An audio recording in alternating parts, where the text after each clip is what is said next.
Hi, everyone. My name is Kathleen Zaragosa.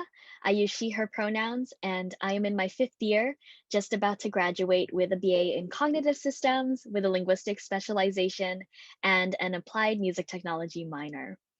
That is always a mouthful to introduce. So, in other words, my degree is centered on exploring the intersections within and between language, culture, and music. It's a very interdisciplinary, very niche degree to say the least, but it's something that I've always been very excited about and super passionate in. And in terms of future plans, I'm not quite sure yet. For now, I'm going to be taking some time off of school just to explore some work opportunities within these disciplines.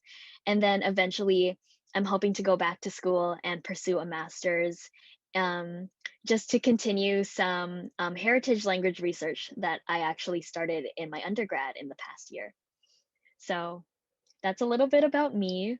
My capstone for my applied music technology minor was called Melodi, or the musical expression of linguistic oral data interface. Yes, we love acronyms in this program.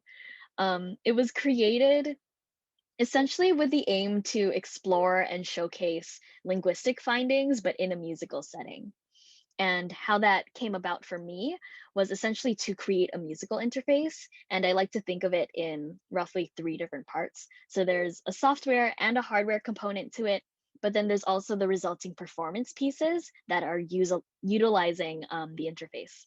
So first off, I coded a Max MSP program based on existing earcam software. And that software is called CADART, or Concatenative Real-Time Sound Synthesis System. It essentially segments and organizes audio files into what they call a descriptor space. It's seen in my patch as an XY graph, and it ultimately allows for audio playback in real time. My patch also includes video so that I can upload media such as the mouth movements of a speaker, which are then synced to match whatever audio sample is being triggered during playback. Next up, I built an ultrasonic controller prototype to physically navigate and manipulate the speech samples in real time. This is powered by three Arduino ultrasonic sensors, and yeah, they essentially read my hand gestures during performance. Two of them are using triangulation calculations to read one hand on two different axes, so forward and back, as well as left and right. And then there's another sensor that is pointing upwards. And then I'm able to track and control other aspects for audio, such as volume and also different playback features for um, from CatArt. After that, and after the interface was integrated, after the software and hardware were integrated, the resulting pieces exclusively utilized phonetic samples from something called the DRAW project. DRAW stands for Determining Regional Accents with Literature. It's actually a research collaboration between UBC's linguistics department and the School of Music, specifically Dr. Molly Babel and our very own Dr. Bob Pritchard. What I haven't mentioned yet is that I am an RA in the Speech in Context Lab, and I specifically work on the Draw project. So that was definitely a motivation for me to carry out this capstone. And yeah, just working in the lab, I actually saw a lot of potential for this to become a musical piece, especially within the music technology space. So this specific study was looking at BC English dialectal differences between speakers from the Lower Mainland and the Okanagan Valley. So in other words, how is someone from Vancouver, for instance, speaking differently than someone from the Okanagan? They were looking at differences mainly in vowels and kind of just doing different analyses on that. And then I'm using their audio data in these pieces to kind of illustrate what they find from their research, but in a musical setting. So that is an overview of my capstone. And there were some particular problems that I had to essentially face and figure out over the course of working on this capstone. So first off, some technological aspects. The design of the controller, and especially integrating it into the Max patch, that was a really big thing that I was working on. And even just with the ultrasonic sensors in general, there was a lot of testing and a lot of debugging to work through. Sensitivity, especially, was a really big issue, especially in ensuring that the triangulation was working the way I wanted it to, essentially.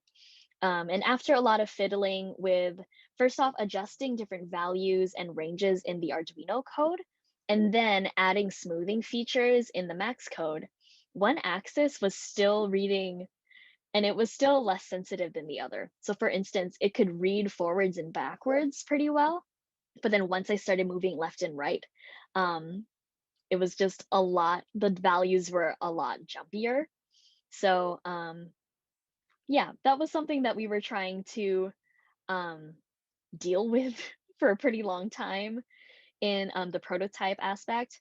And ultimately, since it was still tracking and then generally moving in the right directions, for this prototype at least, I dealt with it becoming a feature of the interface rather than a bug.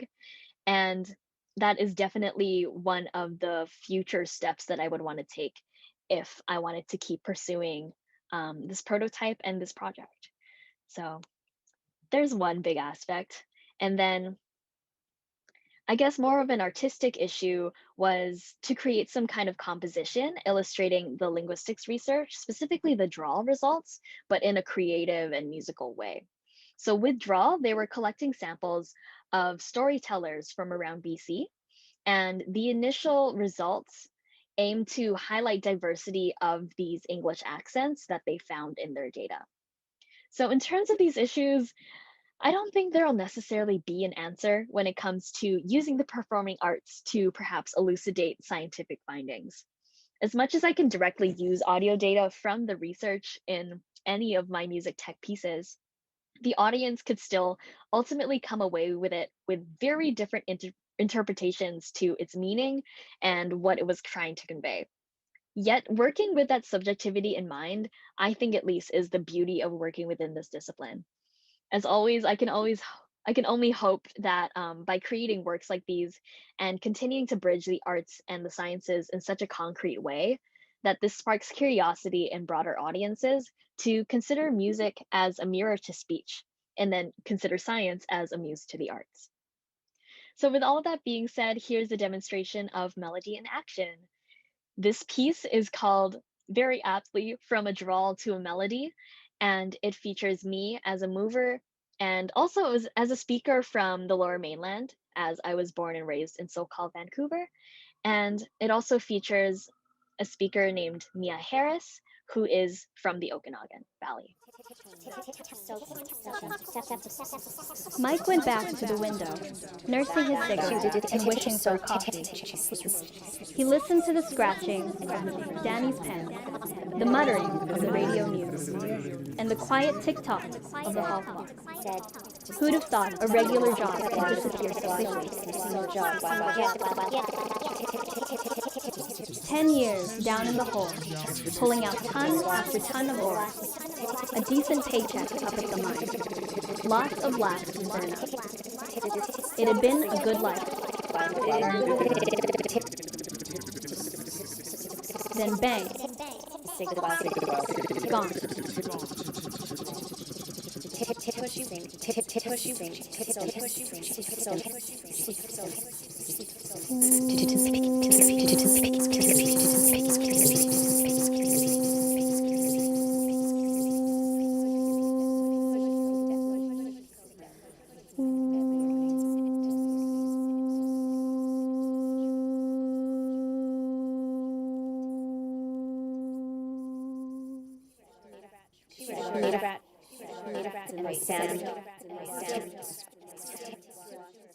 Finally, just some last thoughts on how I could maybe continue to develop melody. As mentioned earlier, I could probably control for more sensitivity in the sensors.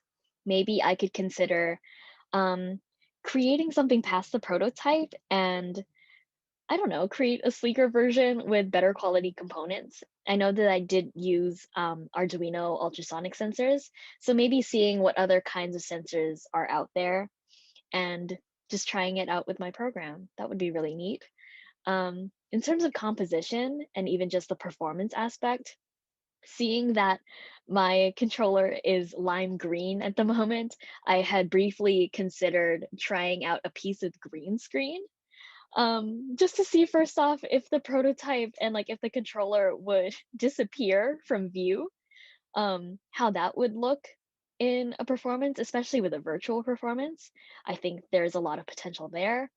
And other than that, maybe try different gestures, different movements, maybe try something other than my hands. I'm not quite sure. Um, but yeah, maybe use it even to control more live vocals and more live sounds rather than just the process sounds that are already loaded into the cat art. There's a lot of different parameters that I could be working with within the program and also with the hardware and with the controller prototype. So it's a very exciting project. And maybe just beyond that, even consider pitching it to different conferences, whether that be to music tech or to linguistics and to speech sciences.